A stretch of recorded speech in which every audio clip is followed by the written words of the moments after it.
At Oklahomans for Criminal Justice Reform, we bring clarity to how policy shapes real lives across Oklahoma. And this is Unintended Consequences. This podcast is about what happens after decisions are made. Not what is intended, but what actually happens in people's lives and communities. In a state with one of the highest incarceration rates in the country, those outcomes matter. We'll be talking with people who have lived experiences and with leaders and organizations working on the ground in the communities across Oklahoma. Each episode, we'll take a closer look at the patterns, what the data shows, and what it means, and how it connects to stability. Because when we understand the full impact of our decisions, we have an opportunity to build something stronger.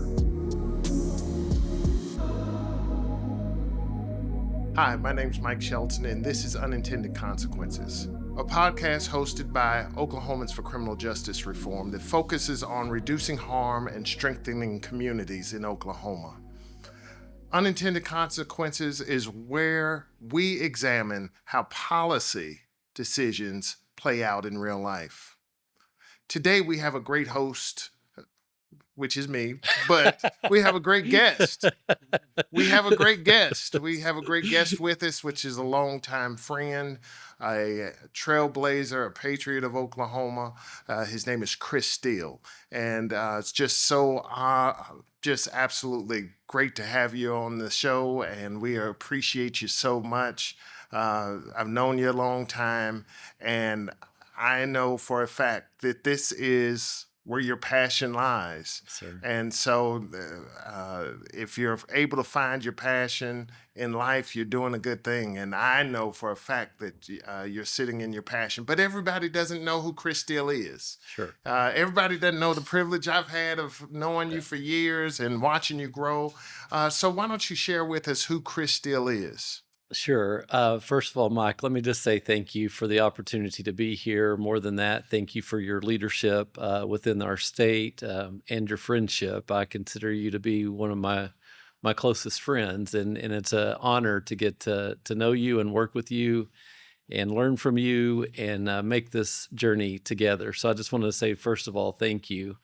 I'm a lifelong Oklahoman.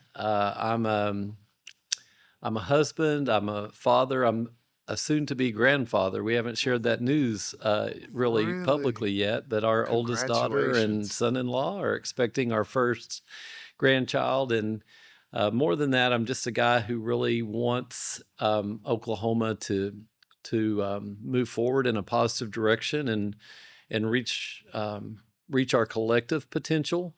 I think it's important for me to note that sort of a basic philosophy is that there's no such thing as a spare Oklahoman. And what I mean by that is all of us to reach our collective potential. I think our communities are at their best when everyone is able to contribute to the greater good in a positive, productive manner. I don't think that we can afford to exclude people, throw people away, not allow people to participate and use their God-given gifts and talents just because they may have made a mistake somewhere along the way. Core value for Oklahomans will not allow us to give up on one another.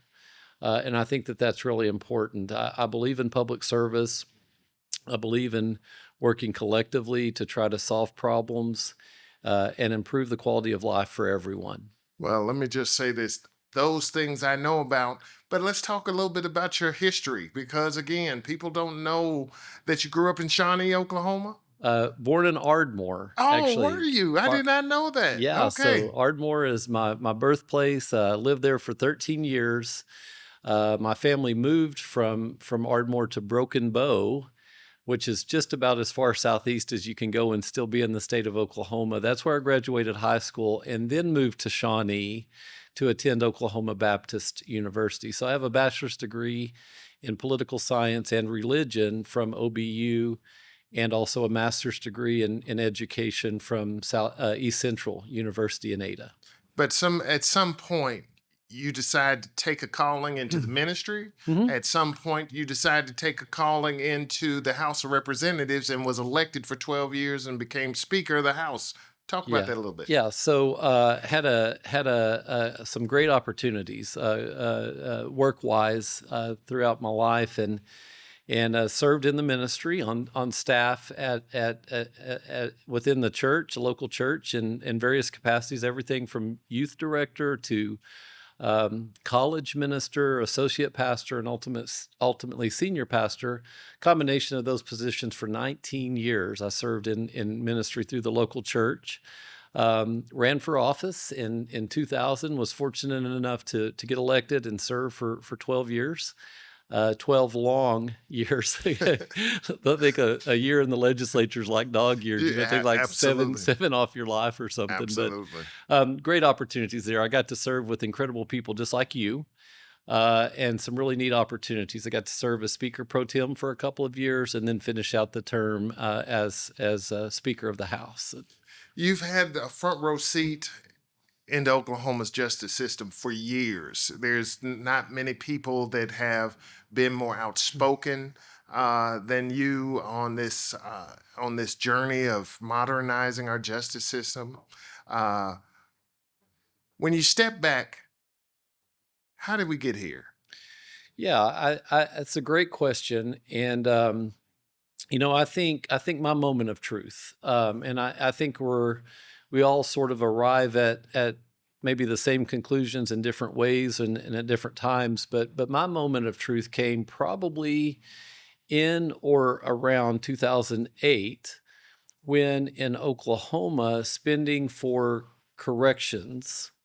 Mike, let me back up and say that in the correct term: spending for incarceration. Right. I'm not convinced that we were or are correcting much of anything, but spending for incarceration had become our state's second fastest growing expenditure, second only to Medicaid expenditures. And it's really important to note, because in every discussion and every debate and every decision that I participated in my time in the legislature, when it came to correction policy or spending for incarceration, the goal, the intent, the premise was to reduce crime. And so when I realized just how much of our state budget we were spending to incarcerate people, and then how many people per capita we were incarcerating, which at the time was the highest in the world per capita, I naturally assumed, based on all of the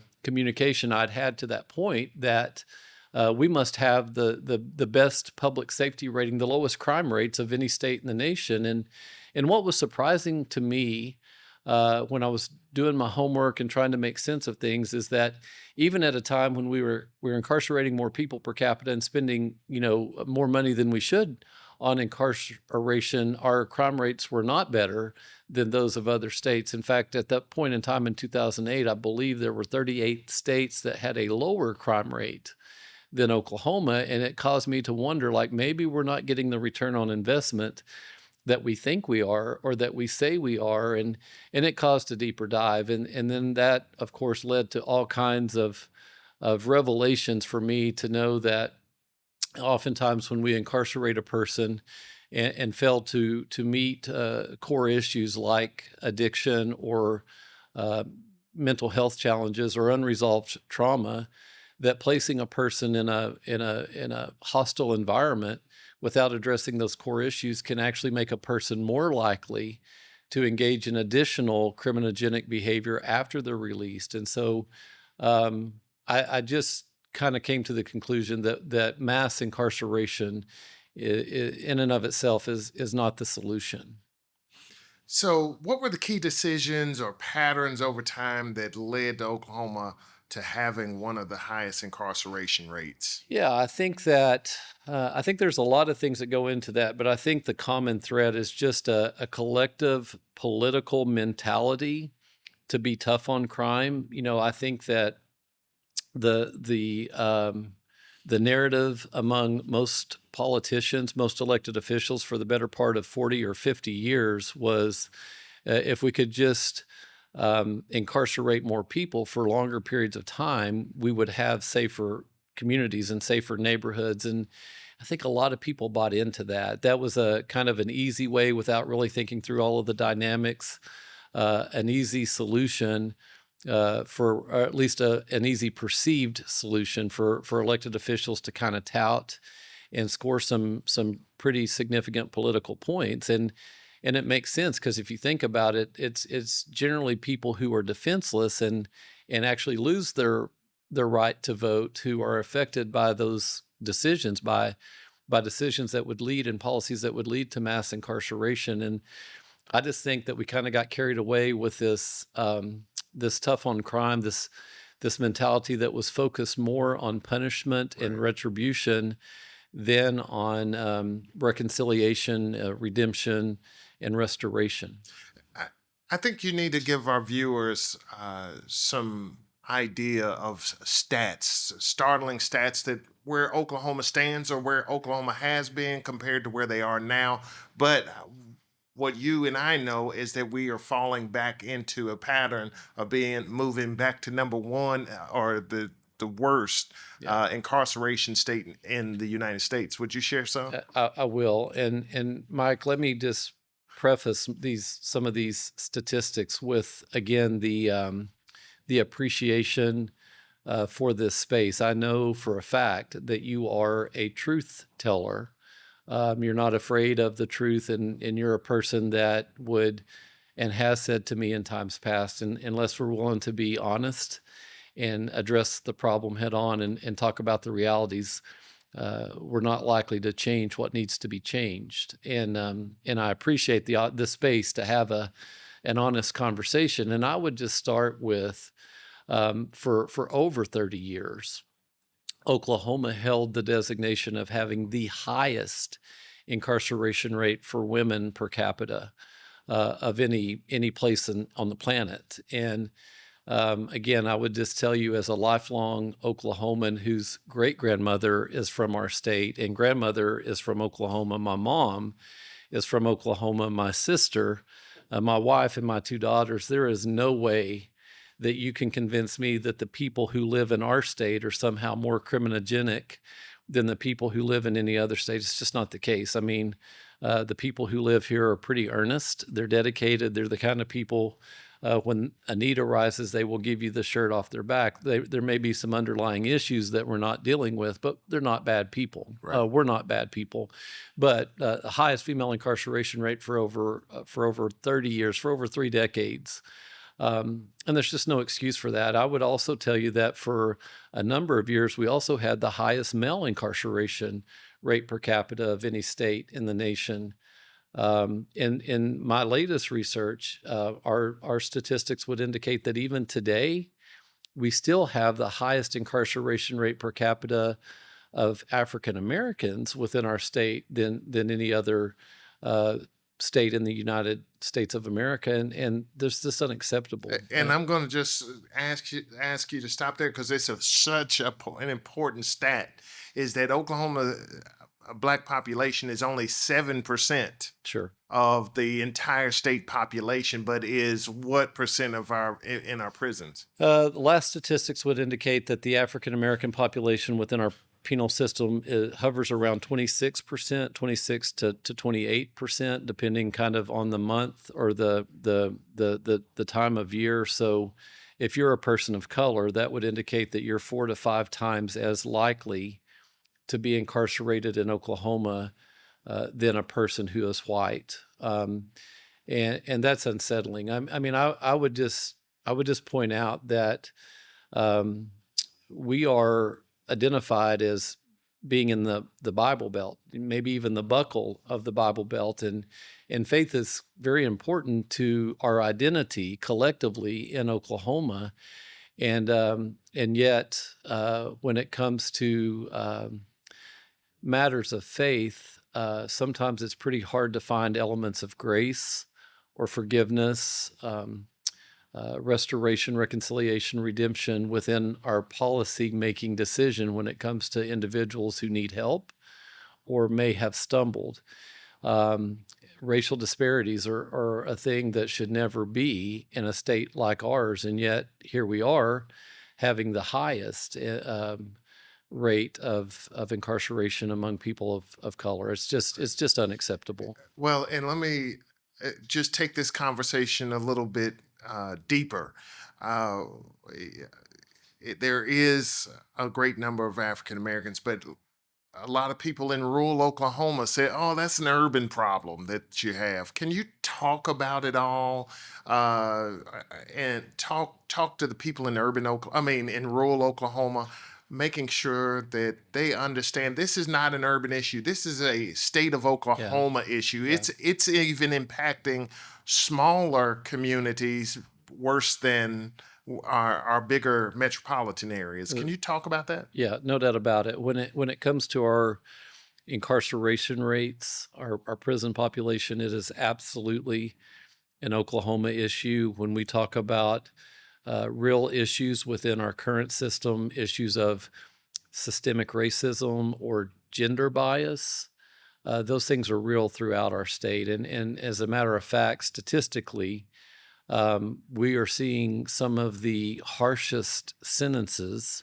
and most lengthy terms of incarceration may be coming from areas within our state who do not have the infrastructure to offer alternatives. And so where treatment options for substance misuse or mental health care is not available, local jurisdictions may feel like that their only alternative is this paradigm of punishment, and that's really a tragic dynamic to think that. And what I think it was one of our, maybe President Bush or somebody said that when the only tool you have in your tool belt is a hammer, the whole world looks like a nail.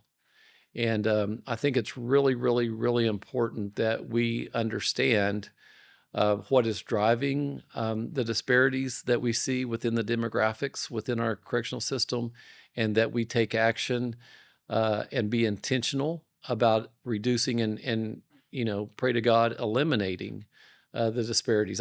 Mike, I'd just make this statement. I don't think that you can actually have a justice system without equality. I mean, I think that equality and fairness and impartiality and balance are at the core of what defines true justice. And we're seeing all kinds of disparities and not thinking a second thought about the bias behind that, or the issues, the deficiencies within our communities, within our social systems that may be missing, that may be driving some of those. And what concerns me more than anything is that it's become so commonplace that we begin to accept it, or we somehow fall into the illusion that that's just who we are. No way. I mean, no way. We're better than that. And we have to be intentional about attacking and eliminating the disparities that exist within our current reality. Earlier, you talked about legislators passing legislation that, it's low hanging fruit to pass legislation that it increases penalties on people in the legislature. I Sure. know that, you know Sure. that. Sometimes you come back in a couple of years and we call it unintended consequences, which kind Yeah. of gave birth Yeah. to the name of this podcast. Those unintended consequences, at the time those policies were passed, what were they trying to? What do you think that they were trying to solve? And you've kind of spoken to, they want to look like they're tough on crime, but what do you think that they're trying to solve? Well, it's a great question. What are they trying to solve? Maybe before I attempt to answer that part of the question, I might just also offer an observation, and I want to be fair in this, because when I had the opportunity to serve, I was certainly guilty of getting caught up in the paradigm that I'm about to describe. But it feels like to me, in having participating and continuing to observe how decisions are made and what's behind the decisions that are made within the legislature and really any form of government, it seems to me that oftentimes people make decisions based on anecdotes, based on fear, based on emotion and reaction. And So if something happens, if God forbid, a crime is committed, somebody gets hurt, we might react based on that one particular case and overreach and change laws that would say, okay, everybody should be spending at least 20 years in prison for a similar kind of incident that may not at all, result in the same kind of outcome. So I think that understanding what may drive decisions that cause overreach or unintended consequences for the greater good, I think the paradigm should shift, and I think decisions are made better when based on facts and research and data. That we can have conversations about what may be, the in the best interest of all involved, including, my goodness, including the taxpayers of Oklahoma. A thing that conservatives talk a lot about is return on investment.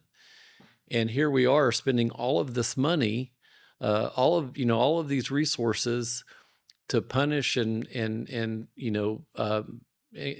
warehouse individuals with very little return on investment. Like it's not leading to a big change in crime rates or an improvement in quality of life. In fact, you might argue, because we have a balanced budget, that it's taking away from other really important services within government, education and healthcare and economic opportunities, development opportunities, and things of the like. So I think that what people were probably trying to accomplish was a deterrent, maybe, probably, if I'm just given the benefit of the doubt. So if we have these really high incarceration rates, if we just lower the boom and punish, people to the absolute max, maybe that will be a strong enough deterrent to cause other people not to commit or not to break social norms. What we didn't consider is that a person who may be battling addiction or a mental health challenge or even unresolved trauma actually needs some help. I mean, Right. they need it. Those are medical issues, Right. and instead of treating individuals who battle with those realities as patients, we have historically seen them as prisoners. Right. And again, it just doesn't lead to positive change or improved outcomes. What it does lead to is a whole bunch of resources spent on something that's not yielding the kind of return on investment that I think that we would be proud of. Somebody's going to look at this podcast. They've probably heard you before. They're probably familiar with OCJR, and they're going to say, "Oh, they just want to free everybody." What would you say to those people about about accountability versus punishment versus getting people the help they need? Yeah. So again, I would just say that for me, justice contains elements of balance, of equality, of fairness, of repair, of reconciliation. So I want to start with the premise that, and I think this is important for Oklahoma to consider. Accountability does not equate to punishment. I mean, those are two different things. I think I have a conversation in the coffee shop in Shawnee, Oklahoma, that inevitably we start talking about our incarceration rates and how we're incarcerating too many people and how there's likely a better approach, and how addressing core issues could not only save us money but produce better outcomes. And inevitably somebody in the group will say, "Yeah, but I know so-and-so did this or that, and they needed to be held accountable." And what they really mean is that they want them to be punished. And so I want to start with the idea that it is entirely possible to hold someone accountable without dehumanizing, without devaluating, without disrespecting that individual. We have some pretty amazing diversion programs that are now in place in our state, and people are held accountable. There's all kinds of accountability, all kinds of structure, but they're treated like human beings. They're allowed to remain in the community, take care of their family, get the help that they need, and move forward in a positive, productive way. So I think that there's balance. Are there consequences? Absolutely. Should there be consequences? Absolutely. But it's about appropriate consequences, and it's about not overreaching and not overdoing it, but understanding, what the appropriate or the proportionate level of consequence should be in a way that leads to that person being restored within the community. So, how much of what we're seeing is about individual behavior versus system design? Yeah, it's probably a combination. Like I also want to say that when it comes to a definition of justice, we have to understand that we all have some responsibility in that. Because I think in terms of, say, the community, I think what is justice within the community setting is making sure that everyone who lives in the community has access to health care, has access to stable housing, has access to quality education, transportation, economic opportunities, food security, things of that nature. There are so many disparities within our community, and we don't think twice about addressing those issues, those things that can cause a person to uh, commit an act of survival, for example. And we're not holding ourselves accountable, there's the word again, to making sure that we are administering justice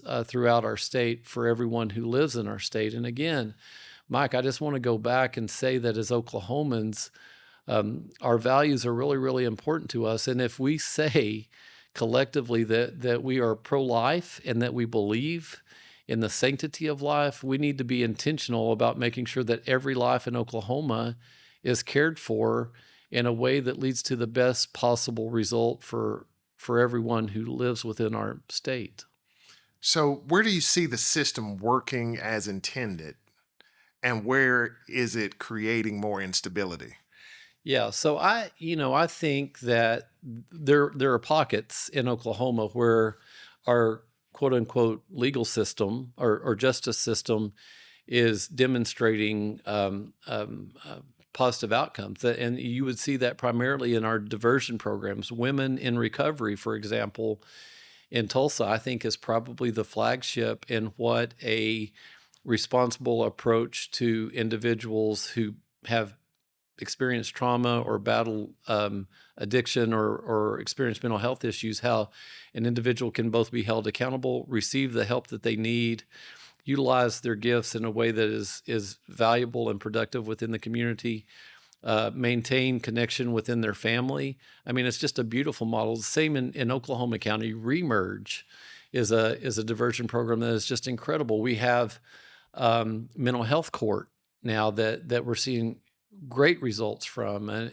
and drug court and community sentencing, and it goes on and on. So we're seeing pockets of that. I think where the system probably doesn't work or where it breaks down is when we send a person to prison and we never take time to revisit how that person's doing, where they're at, how they've grown, if they are legitimately deemed safe to be in the community. So, as you mentioned at the top of the podcast, our prison population is once again growing. So we've seen a reduction. We've moved from number one collectively to number four. We have the fourth highest incarceration rate, which should never be okay for anyone who lives in our state. But we've seen some progress. But now we're starting to see our prison population grow again. And based on all indications, it's because people are serving longer sentences. Like, it's not that we have higher crime rates now than we did, 4 or 5 years ago. That's not at all the case. But what is the case is that people are serving longer periods of time, and paroles and early release procedures are not keeping up with the number of people who are entering prison or the length of time people are having to stay in prison. So we're seeing a breakdown in not revisiting, say, our aging population. I think that maybe the fastest growing demographic age-wise within our prison population are people who are over 50 years old. And all the science would tell us that when a person reaches a certain age, they're just not as likely to engage in the same activity. I don't do the same things I did when I was 20, 25 years old, and neither do the people who may be in prison. And so I think it's really, really important that we review cases and don't just throw somebody away and never give it another thought. We have some of the longest sentences of any state in the nation, and there's just no evidence that would indicate, sending a person to prison for 30 years is going to make them is going to be add value to public safety. I would say I would just offer this: if there was a service that existed in our own personal world that couldn't address the problem that needed to be addressed in 10, 15, 20 years, we would probably say that service is ineffective. Right. And yet we are expecting we're willing to say, hey, if this person needs to be in a cage for 30 years, then in order to make them safe to return to the community, then somehow we're willing to accept that. That's illogical to me. Like, I think that we need to constantly review. I think that we do need to determine and make sure that a person is safe to return to the community. But I think just locking them up and throwing away the key, whatever that phrase is not in our best interest. I think it's very ineffective. And it's an area where our system is not working the way it should be. I'm going to divert just a little bit because we talked about releasing people and making sure that they're a safe release.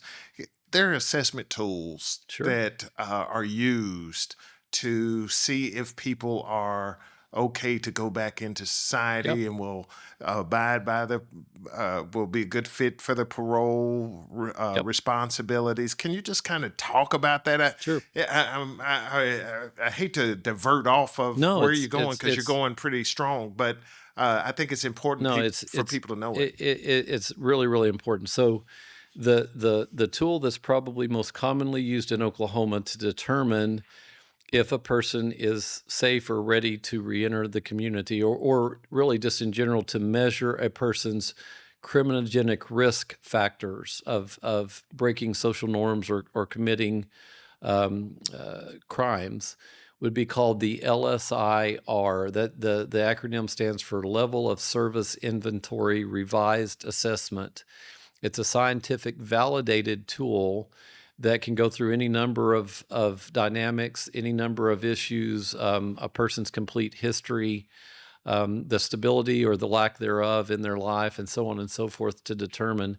It's a reliable tool that is used virtually in every state in America to make these kind of decisions, rather than, and again, those kind of approaches minimize the emotion. They minimize the subjectivity, and they minimize the bias. It's not based on the color of your skin, or if you have tattoos or facial hair or any of that. It's just based on the facts. And so the LSIR would be the most common. The second most common in Oklahoma is called the ORAS, and that's the Ohio Risk Assessment Screening.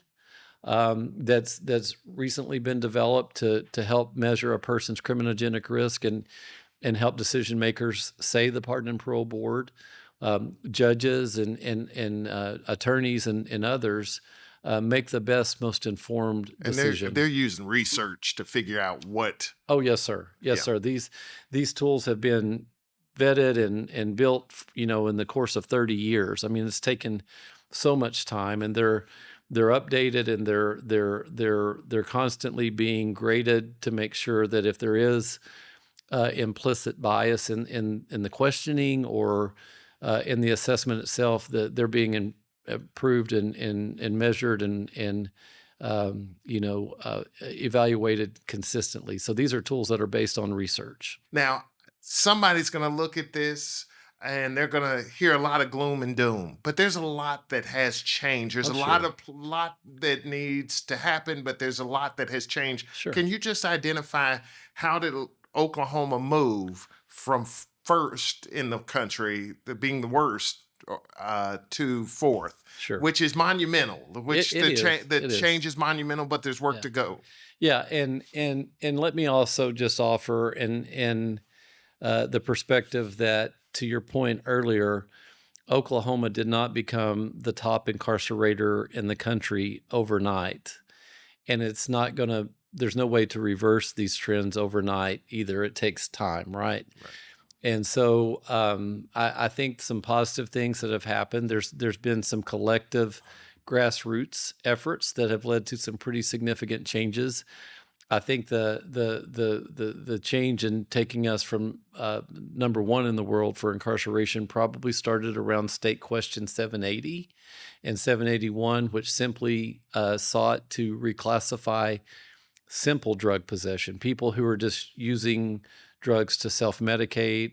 Again, we're not making any excuses for that, but that's the explanation. We're not talking about people who are manufacturing or people who are distributing, but rather people who are possessing small amounts of drugs, to reclassify that offense from a felony conviction punishable by incarceration to a misdemeanor, and the consequence would be connection to treatment. I think that was a very significant change. The legislature, to their credit, built on that, and they've continued to seek reforms. We've made some progress around administrative parole for certain nonviolent offenses that they, if they meet the criteria, they can automatically parole out to the community because their charge wasn't a charge that was deemed to be a threat to public safety, a serious threat to public safety, I should say that. We've seen some other steps toward modernizing our current sentencing guidelines. We're not quite there yet, but we've seen some steps in that direction, and those are all positive moves. We've seen some very real efforts to prioritize diversion programming and to fund diversion programming throughout the state of Oklahoma. That gives alternatives for the judges and for the prosecutors to consider. And I think that there's a very real conversation that is occurring that helps us understand that if a person needs help, it's better to connect them with the appropriate kind of help rather than just see their behavior as willful or as intentional when sometimes it's beyond their control, particularly if they're dealing with a mental health condition. So, I mean, there's some very real progress that has been made. A lot of the reforms that we're talking about, the legislature and the current governor decided to make retroactive several years ago, which also had a pretty significant impact on our overall prison population. So yeah, there's some things to be encouraged about and some things to build on for sure. I just have to point out a couple of things that you said in that State Question 780 and 781. You were, I don't even want to call names because I know it just wasn't you, but you were very active and a participant in that movement. Also, you are one of the founders of Oklahomans for Criminal Justice Reform. And I just want to thank you for the work that you did on 780, 781, the creation of OCJR. All of that happened 10 years ago. Yeah. Time flies. And I hear my good friend, Dr. Tiffany Crutcher, say all the time, when you all started that movement, there was only a couple of people in the room. Now that room is full of people that are working in this space, providing services, working in criminal justice policy, when really there was nobody out at the legislature fighting that. So I just need to make sure I say thank you for that. And if you have something to say, that's great. Yeah, what I have to say, there's so many people that are responsible, and at the expense of getting emotional. And listen, I'm in my 50s now, and I feel like I cry every day. It's one of those things. Don't want to get too emotional, but it's really hard to talk about 780 and 781 without mentioning Ryan Kiesel. just an incredible human being, and just poured his heart and soul into this initiative and several other initiatives that he believed in. Ryan has since passed, and just never want to not honor his contribution and his Amen. service legacy, really, to our state. And I appreciate that. And I'm going to take a little liberty to say Ryan and I started in the legislature Sure. together. Yeah. And he'll be the first to tell you we got up under the wings of a legislator, a seasoned legislator.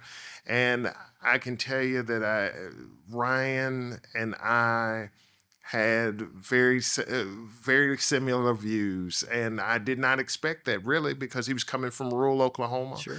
And I'm so grateful that he crossed our path. Yeah. And I agree with you. The value of the Ryan Kiesels of the world, the Kris Steeles in my life have been so amazing. Now I'm going to cut you off because there's no more tears at the table. Let's straighten it's up not here. that kind of podcast, okay? That's right. But I do want to ask you, because you spoke on this, is how do issues like addiction, mental health, and economic stability show up in the justice system? Oh, let me. I'm going to answer that really quick. If you'll give me just a minute here, because I think it's so important. But I'm going to start with poverty. And Mike, I want to tell you, we've talked about systemic racism. We've nodded at gender bias. I'm just telling you that we hold women to a different standard as parents than we do men, and we could talk about that for 2 days. But there's also an explicit bias within, depending on where you're at on the social stability, the socioeconomic spectrum. So let me just tell you, for example, in Oklahoma County in 2016. The federal government had sent a letter to the county officials saying that they were going to take over control of the county's jail. Too many human rights violations, too many deaths, overcrowded. Yeah. I mean, we're still having problems, but I just want to mention that to say that as a way to try to remedy the problem locally and as a community, Robert Henry, Judge Henry, who was president at Oklahoma City University at the time, suggested that the county contract with the Vera Institute to make a determination as to who was in the jail, who needed to be in the jail, those kind of things. And they did a study, a 6-week study. I think the report actually lives on the website of the Oklahoma City Chamber of Commerce. It's fascinating. And I only mention that to say, here's what the study in Kris Steele summary revealed. They said, first of all, you have to consider who is in the jail. And this is a beginning of involvement in our system, right? Our criminal legal system.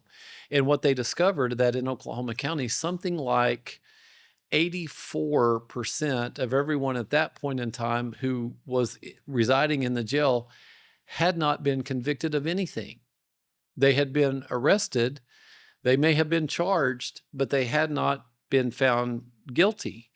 I just remind our viewers that our Constitution, our very the very premise of our correctional system, of our justice system, of our legal system says you are innocent until proven guilty.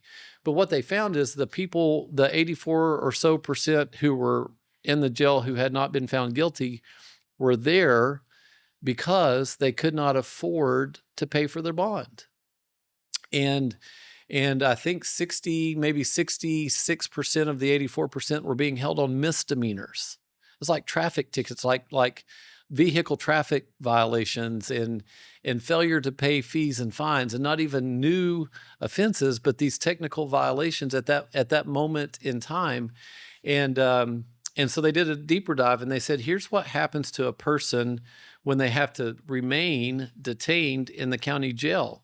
If I could do it this way. So what the report said is person A and person B, but I'll just use me and you as an example. They said if Mike and Kris got arrested in Oklahoma County on the same day for a similar crime, could even be the same offense. We could even be together in the same car.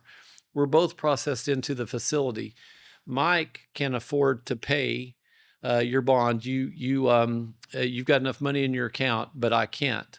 You could be out in 48 to 72 hours, and you would get to return to your home, to your family, to your job. Yeah. You would continue to be able to live your life until the court date, until the court case comes up on the court docket. If I can't afford to pay my bond, I have to remain in the jail. So what would happen? And the report said that if there are no continuances on the case itself, which never happens because there's always continuances, it would take, anywhere from like 36 to 40 days before our case would be on the docket. So the report said, look at what happens to Kris during that, 35 to 40 days. I lose my job. I lose my apartment. If I'm have custody of my kids, I may lose custody of my children, depending on what kind of support I have. I lose all of the stability in my life. But and you're out working, you're out taking care of your family, you're out, maintaining your job.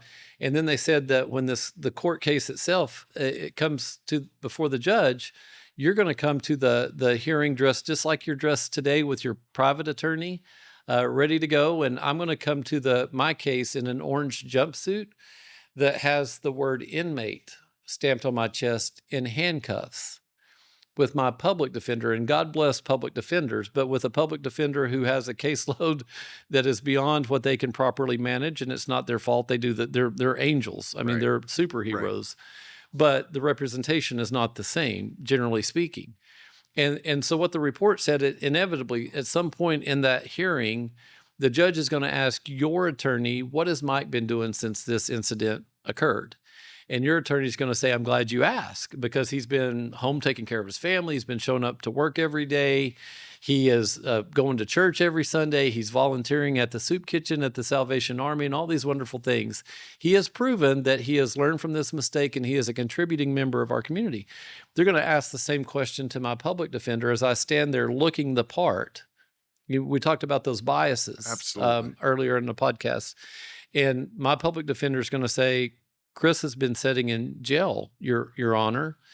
And according to this report, I am something like 7 times more likely to get a harsher sentence than you are. I'm 7 times more likely maybe even to go to prison than you are. And really the only difference in this incident is the amount of money we have in our checkings account or our savings account to be able to pay for the bond.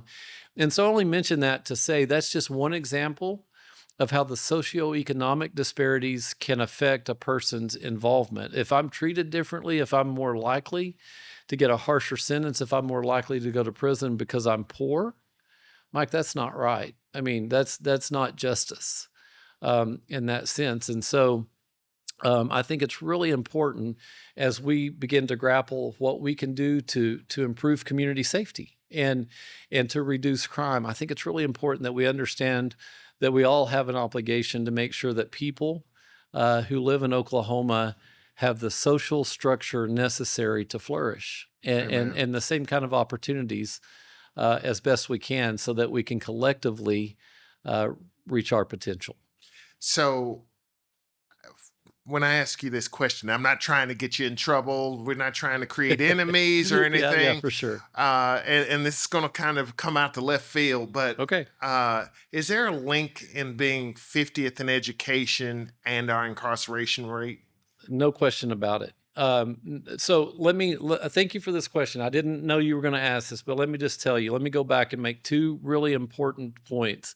Number one, Oklahoma has a balanced budget. Every year, the legislature cannot appropriate more money than they will take in that given fiscal year. What that means is this: the more money we spend on incarceration, the less money we have to spend on education. So let me, and anything else that we think is important, but education, I think, is the great equalizer. Amen. Second thing I would tell you, Dr. Susan Sharp, who I think literally she's a retired professor from OU, although she's more active now, I think, than when she was Well, we need to get her on the Oh, podcast. she is complete fire. But let me just tell you, I think she has written 7 books on female incarceration.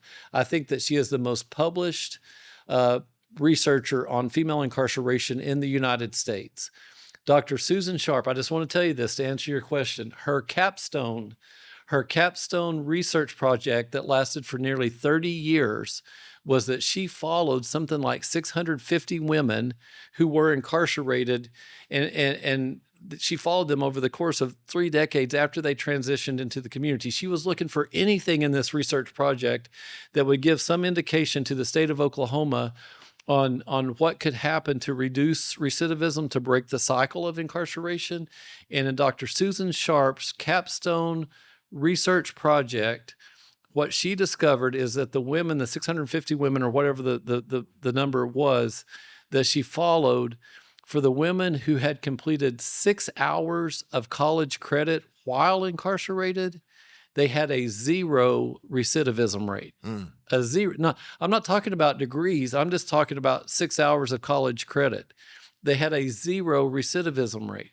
Mike, if we were investing in access to education, I fully believe if we were investing in access to quality education properly, I fully believe that our incarceration rates would decrease dramatically. Like it's absolutely connected. It's not only how much money we're spending, but it's making sure that people have access. I mean, there's a lot of people in our state that still don't complete high school. There's a lot of people who have challenges beyond what many of us would even realize or understand. And that absolutely affects. I mean, you can see that in the research. You can see the correlation between education and education levels and involvement in the criminal legal space. And so, yeah, I mean, why wouldn't we want to invest more on something that's going to produce the kind of results and improve the quality of life, instead of just continuously being reactive and throwing money in a problem that's really not yielding the return on investment that any of us would think is worthwhile. That's a good segue. So what actually works, Kris? What works to reduce crime and strengthen communities over the long term? Oh, it's investment, without a doubt. It's investment in treatment. It's investment in mental health care. It's investment in trauma care. It's investment in education. It's investment in economic development opportunities. It's investment in stable housing, and equality in stable housing. Those kind of things over the course of time reduce crime rates. They improve community safety. They boost the quality of life, and they help everyone. There's just no doubt about it. The more we can invest on the front end in treatment and prevention, and in education, job training, over the course of time, it just changes everything. So let me just tell you, I want to avoid you getting in trouble with our criminal justice community. And because earlier you threw out diversion hub, you threw out remerge, and others are going to be feel slighted a bit, and because there's a lot of great work going on. So many. But I want to make sure, what role so I'm going to help you dig out of it. Okay. I'm going to help you dig out of it. Yeah. Okay. So what role does treatment, diversion, and second chances play in improving public safety?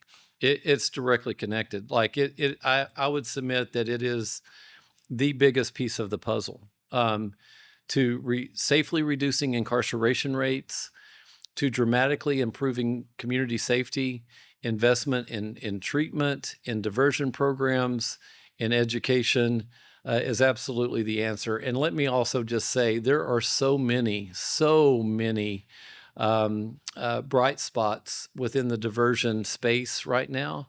To Dr. Crutcher's earlier point, I don't want to leave anybody out, but there's just not enough time to name them all by name. And I also want to say unequivocally, God bless them all. God bless them all. Absolutely. For sure. But again, it's not an Oklahoma City or a Tulsa thing. It's a lot of great work happening across the state in the smaller communities Yes, too. sir. Yes, There's a sir. lot of work to be done. Yeah. There's a lot of space, opportunity Yeah. for businesses to start to help these That's communities. right. And I would just also underscore, like, we're all Oklahomans, but within our rural communities and within our smaller communities, and I come from Broken Bow, which is one of the smaller areas in our state, communities in our state.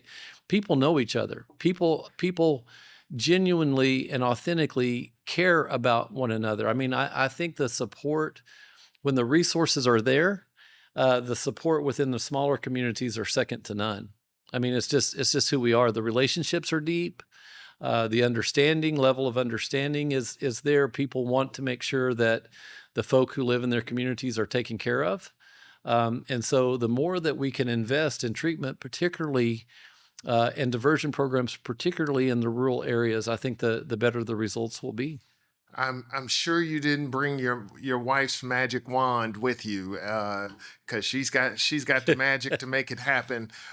But I want to say, if you had that magic wand and Oklahoma got fully aligned, what would look different?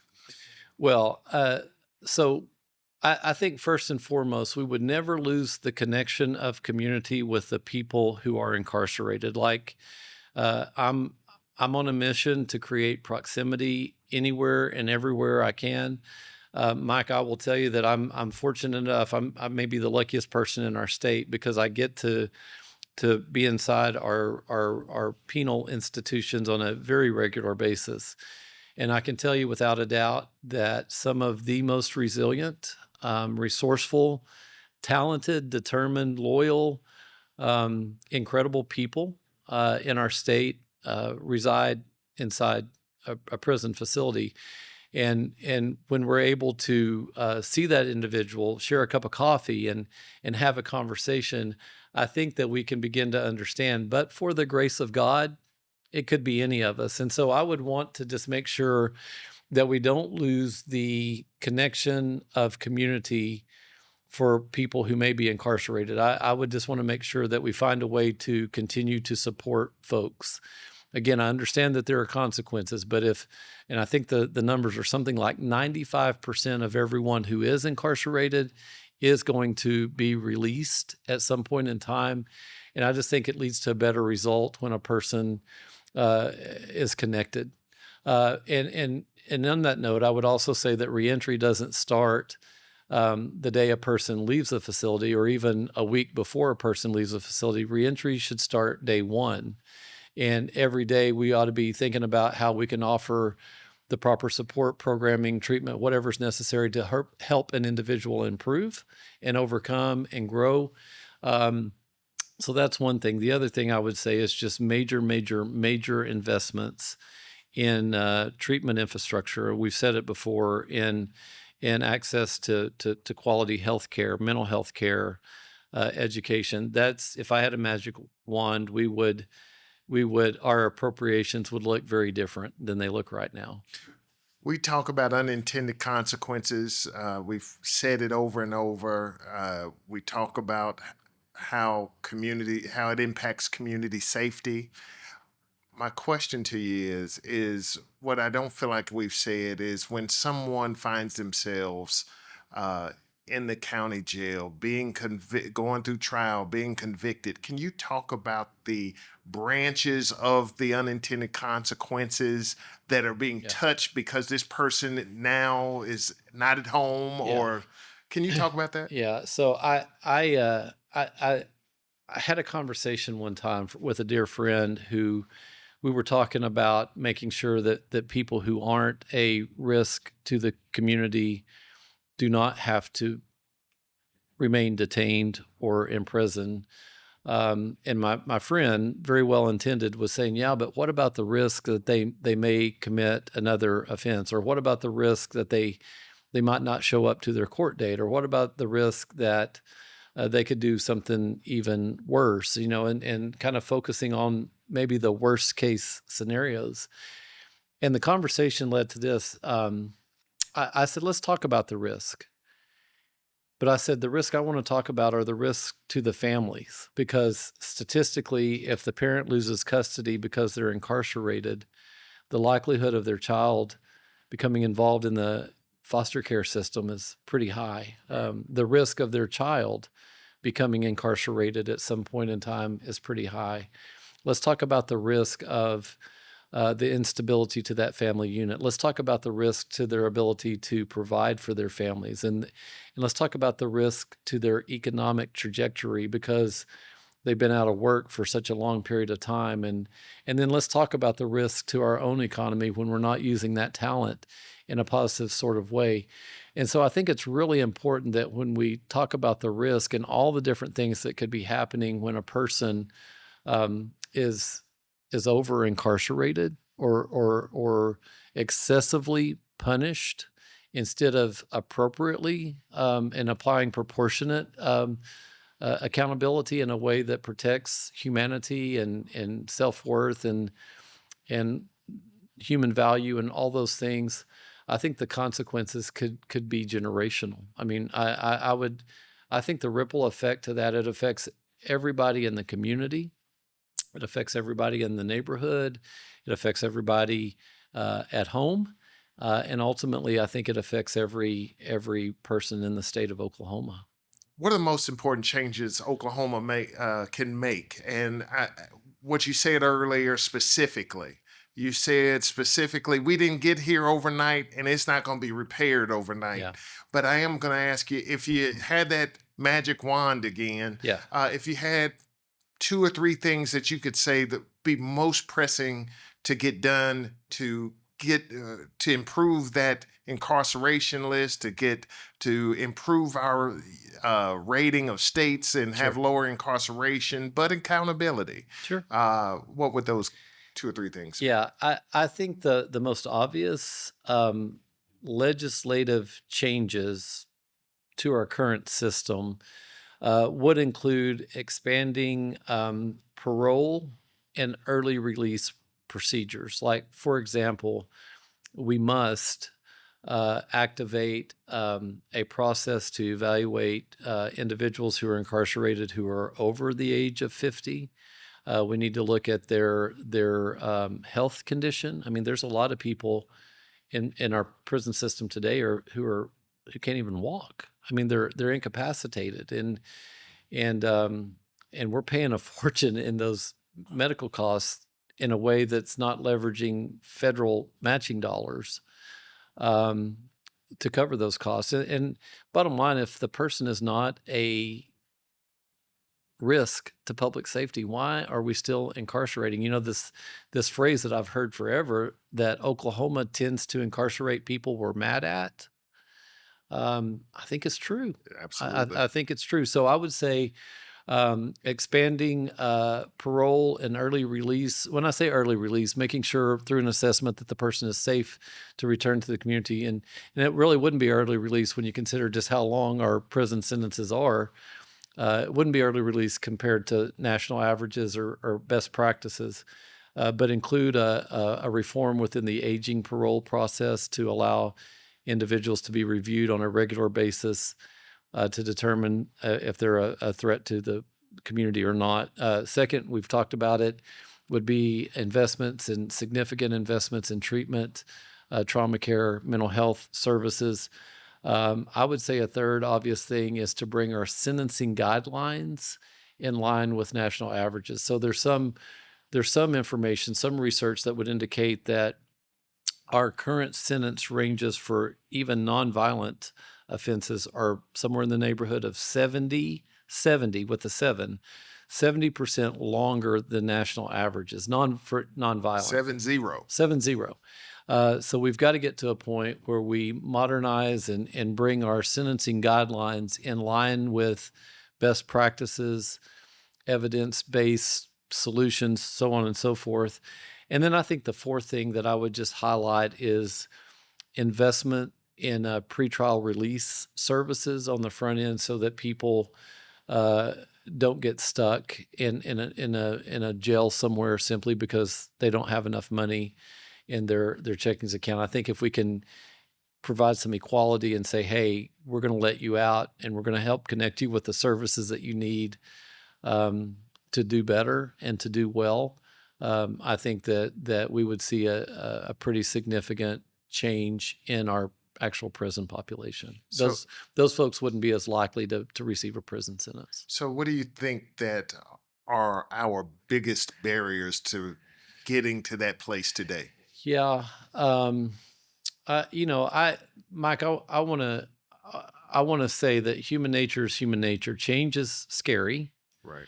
Um, but I think that there are some individuals who may not want to lose their authority or their autonomy in being able to make the decisions. I think they find their worth, or maybe the worth of their position, still in being, this tough on crime. So I think that's a big barrier. I think for a lot of people who serve as a prosecutor, they may feel like it's their job to seek kind of the most the harshest punishment, because that's how they kind of are trained in a lot of cases. And I'm not trying to, they play a very important part. And I would just say as a side note that I think the bright spot in Oklahoma may be having Vicki Bahena as a district attorney in Oklahoma County. I think that her leadership is phenomenal. And so there are fantastic judges. There are fantastic public defenders and defense attorneys. We have some incredible folk who are serving in these positions, but I think collectively some of the training and the profession itself can lend itself to thinking in terms of punishment rather than rehabilitation. And a great segue to my next question. How do you balance accountability with opportunity when designing a justice system? Yeah, I think you put the parameters in place and you hold a person accountable and you help connect them with the resources that they need to move forward. Mike, I believe that most people, and let me also say there are outliers. We're talking about human beings and human nature, and there is such a thing as a sociopath who may not respond in the same way that a normal person would. But for the most part, people tend to become what they're encouraged to be. And so I think it's really, really important that we just don't focus on the negative consequences, but when a person is taking steps, and we see this, it's incorporated in our drug court model, and it's incorporated in our mental health court model, and in our veterans diversion court model, that you reward people when they do what they're supposed to do. You encourage them. You acknowledge the positive steps that they're taking. And I think that we need an emphasis on that within our system. And accountability is there's all kinds of ways to do that. So I will just offer this to our viewers. There's new technology, for example, that would allow a survivor of domestic violence, which is a pretty significant, domestic violence is a pretty significant issue for Oklahoma, right? Sadly. But there's new technology that would allow a survivor of domestic violence to download an app.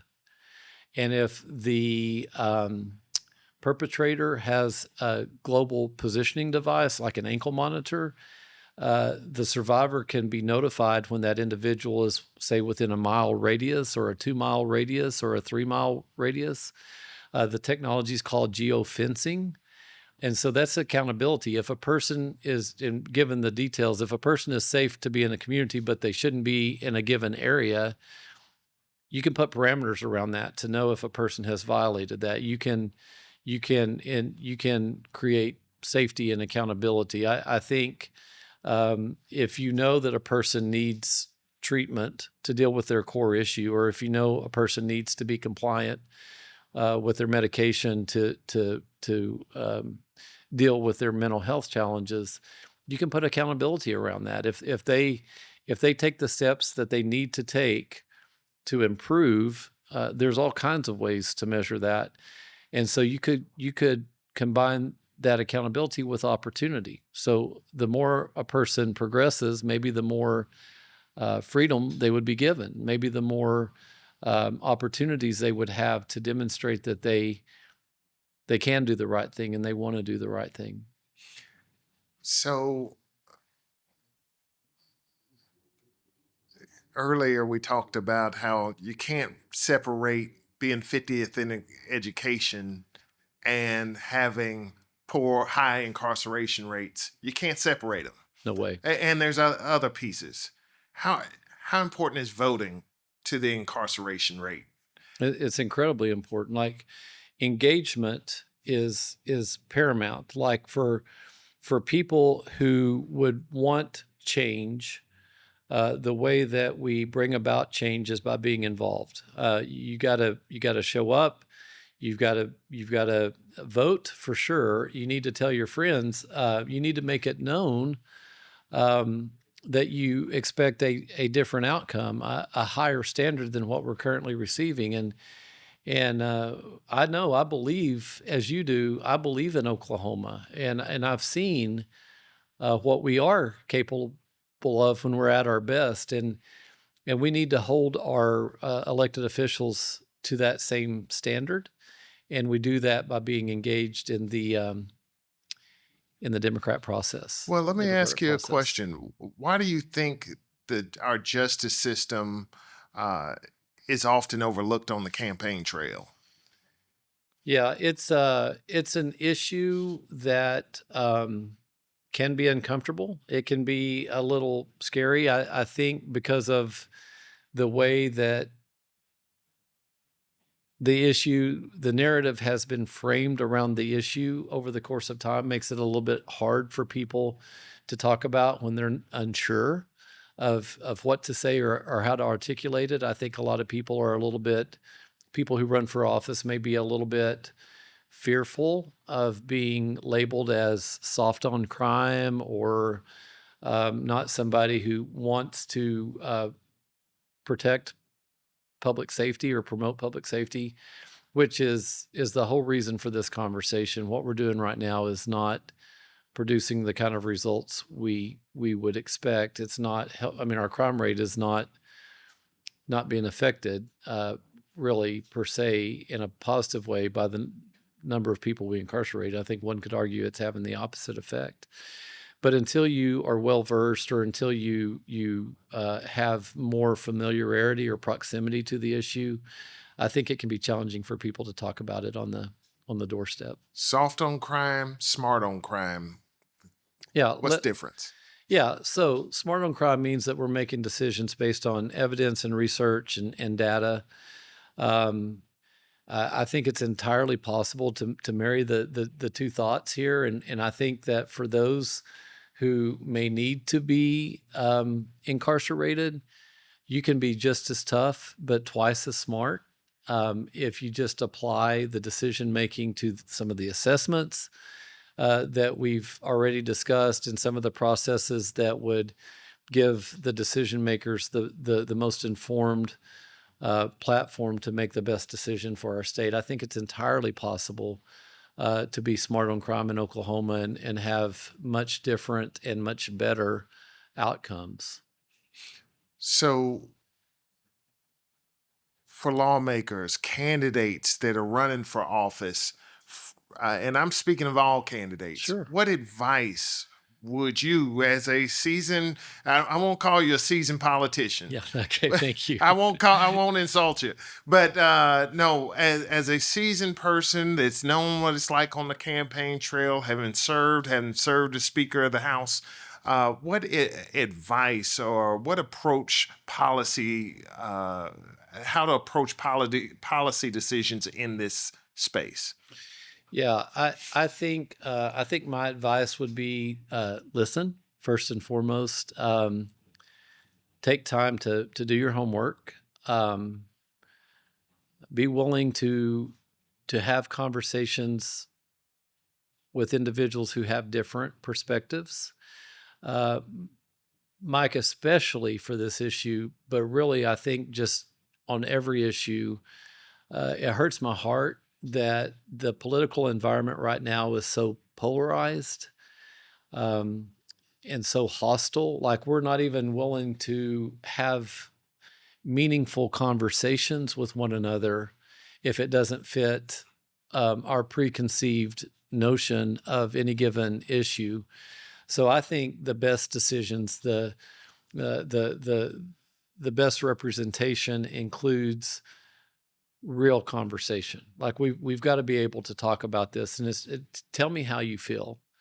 But then let's also go and let's look at the research. Let's consider what our current outcomes are, and if we're not happy with that, let's talk about what could happen to give us a different result. But we've got to be able to sit down with each other. We've got to be able to listen to each other. We've got to be able to agree to learn from one another, from others who are ahead of us on any given topic.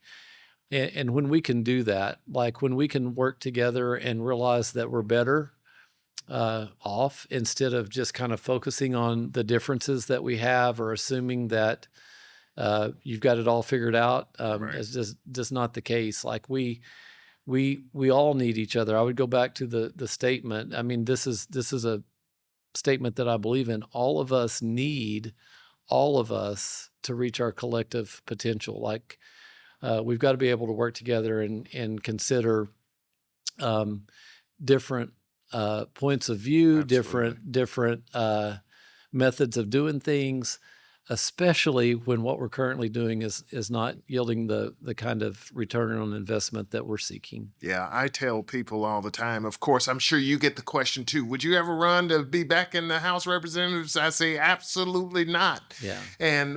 But I do always share with them how I feel like the relationships that we had back when we were in were much closer. Yeah. We celebrated each other. Yeah. One of us would have kids. We'd celebrate, take gifts. We'd go out to dinner together, Sure. and that happened all the time. You and I forged a Yes, friendship sir. in the legislature. I was always appreciative of our relationship.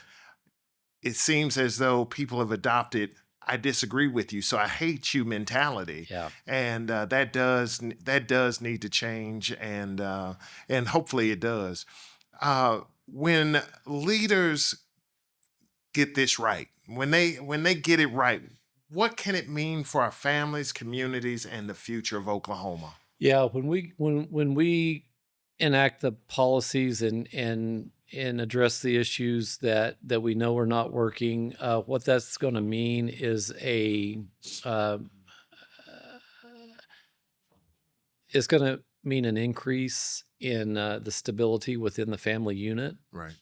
It's gonna mean increased economic opportunities and outcomes for communities. It's going to mean that we're going to have a reduction in the need for child welfare services, and because the families will be able to stay intact. It's going to mean that we're going to have better health outcomes. People will be healthier because they have the services and the support they need to deal with whatever their core issue may be. Mike, it's going to mean that we have a better educated state. It's going to mean that we have a better trained workforce. It's going to mean that we have fewer prisons. And for my friends who are on the conservative end of the political spectrum, I would say, the biggest growth in government probably is within the realm of incarceration. And if we want to right size our government, there's just no plausible explanation that our prison population should be what it is for a size our state. That's government that's run amok. And I think it gives us a chance to really begin to invest in those things that's going to help us collectively improve. Kris, you have shared with us a great perspective today about how we got to in this situation, where we are, how to get out of it. And I just want to thank you for laying it out. We've also talked about your resume. Now, we've talked about a lot, former Speaker of the House, from Ardmore to Broken Bow to Shawnee to the legislature. You've had an amazing run. And but something we haven't talked about is that you're also the executive director for the Employment and Education Ministry. Yes, sir. And which truly, I was part of that board years ago before one of your predecessors were there, Don Vott, which was an amazing individual. Incredible human being. But you sit as executive director. You're working across the state, directly in prisons. They pay the bills for you to be here to have these conversations, and we appreciate that. But I need you to come back and talk to us more in depth about it. But I want you to talk about team and what it does, and the women in it, Mabel Bassett, that you're touching, and how if the ideal individuals that need the support could show up at your office, get the help, and how do they find you? Yeah, so TEAM, the Education and Employment Ministry, and thank you for that. Our headquarters are located at 1501 North Classen Boulevard, the old Catholic Charities building. We have 8 different programs within our organization now that kind of span the gamut of the criminal legal space. So we get to partner with Oklahoma County to provide pretrial release services. We manage the community sentencing program for Oklahoma County with the Department of Corrections. We have a new initiative that's called the Supervision Engagement Officer initiative, and we provide all of the supervision for folks in mental health court, and DUI court, and veterans treatment court. We do the community service initiatives for Oklahoma County, and a lot of work readiness and related work development kind of programming for Oklahoma County and also Pottawatomie County. I would just say this: TEAM exists to break cycles of incarceration and poverty, and we seek to do that through education, personal development, and work readiness training. The people that I get to work with within the organization are superheroes. They are the best of the best, could be doing anything on the planet, and they choose to use their gifts to help others who need a second chance. Our board, I feel the same about our board. And if a person is involved in the criminal legal system in Oklahoma County and you need help, please come see us. Tell us how to find you again. We are at 1501 North Classen Boulevard. Our website is simply www.team.org. And again, this is Mike Shelton with Unintended Consequences, a podcast hosted by Oklahomans for Criminal Justice Reform. We thank you, Kris, for joining us today. And you got to make a promise to come back and talk about all the work that TEAM is doing across the state of Oklahoma. Mike, I would gladly come back and have a conversation with you about anything at any time. We appreciate your work. You bet. Thank you.